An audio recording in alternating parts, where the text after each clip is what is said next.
Hace 4.400 millones de años. La edad de la Tierra era de unos 100 millones de años.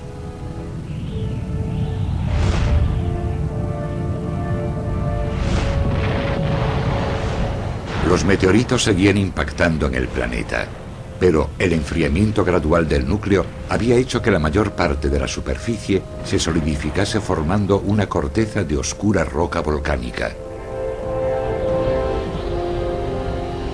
E incluso entonces, después de tan poco tiempo, el agua ya se formaba en la superficie. Ninguna roca de este primer periodo ha llegado hasta nuestros días, pero sí diminutos cristales de circón. El circón con contenido de uranio es uno de los cristales que ayudan a datar la edad de la Tierra. Pero estos cristales también pueden retener los rastros químicos de moléculas de agua. Y estos rastros están presentes en los circones más antiguos. Pero el origen de la mayor parte del agua del planeta sigue siendo un misterio. Conforme el planeta se iba enfriando, las rocas de la superficie desprendían toneladas de dióxido de carbono.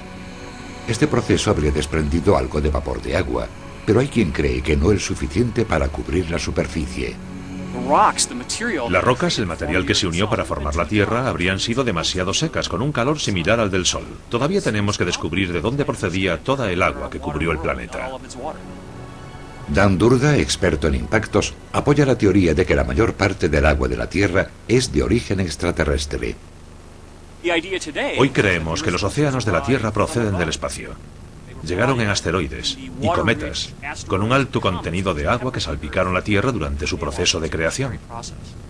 Tengo aquí un fragmento de un meteorito real. Este es el material con el que se formó la Tierra.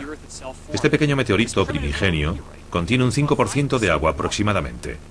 El agua de objetos como este llegó a la Tierra y formó sus océanos. Los científicos están divididos al respecto, pero sea cual sea el origen del agua, cuando llegó transformó el planeta por completo.